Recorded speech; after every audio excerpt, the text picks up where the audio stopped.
গণভোট আইন করা হবে আগামী ৩ থেকে ৪ কার্য দিবসের মধ্যে, জানিয়েছেন আইন উপদেষ্টা ডক্টর আসিফ নজরুল।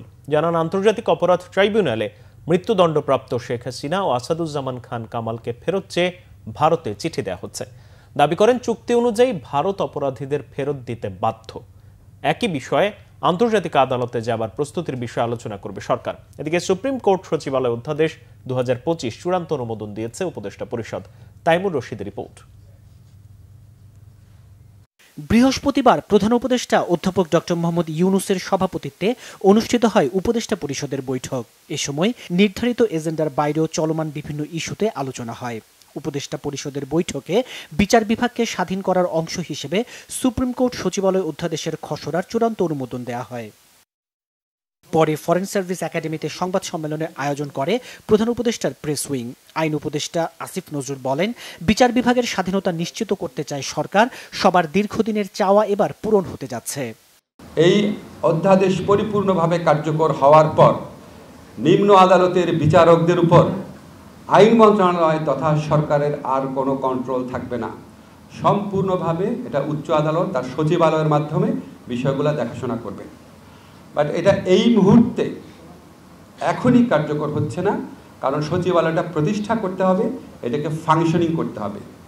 আমরা বিধান রেখেছি সচিবালয় সম্পূর্ণভাবে কার্যকরী হওয়ার পর সরকার সুপ্রিম কোর্টের সাথে পরামর্শক্রমে এই অধস্তন আদালতের বিচারকদের উপর তত্ত্বাবধান এবং অধস্তন আদালতের উপর তত্ত্বাবধান, নিয়ন্ত্রণ এবং শৃঙ্খলার বিষয়াদি উচ্চ আদালতের হাতে ন্যস্ত করা হবে। গণভোট আইন আমরা খুব দ্রুত করতে যাচ্ছি, এই উইকে করে ফেলবো। ধরেন আজকে কি বার, বৃহস্পতিবার, তো ধরেন আগামী ৩-৪ কার্য দিবসের মধ্যে হয়ে যাবে। তত্ত্বাবধায়ক সরকার ব্যবস্থা পুনর্বহালের রায়কে ঐতিহাসিক বলে মন্তব্য করেন আইন উপদেষ্টা। বলেন, আন্তর্জাতিক অপরাধ ট্রাইব্যুনালে মৃত্যুদণ্ডপ্রাপ্ত শেখ হাসিনা ও আসাদুজ্জামান খান কামালকে ফেরত দিতে হবে ভারতকে। আওয়ামী লীগ নেত্রী শেখ হাসিনা এবং সাবেক স্বরাষ্ট্রমন্ত্রী আসাদুজ্জামান কামাল, ওনাদের এক্সট্রাডিশনের জন্য আমরা চিঠি দিচ্ছি এবং এর পাশাপাশি ওনাদের প্রত্যর্পণ করার জন্য, যেহেতু ওনারা এখন কনভিক্টেড, মৃত্যুদণ্ডপ্রাপ্ত, কাজেই আমরা মনে করি ভারতের এখন বাড়তি দায়িত্ব রয়েছে তাদের ফেরত দেওয়ার জন্য। বাংলাদেশের মানুষের বিচারের আকাঙ্ক্ষা সেটা পূরণ করার জন্য এই দায়িত্ব পালনে ভারত যেন আমাদের সাথে এক্সট্রাডিশন চুক্তি অনুযায়ী তার অব্লিগেশন পালন করে, সেই জন্য সেটা স্মরণ করিয়ে দিয়ে ভারতকে আমরা চিঠি দিচ্ছি।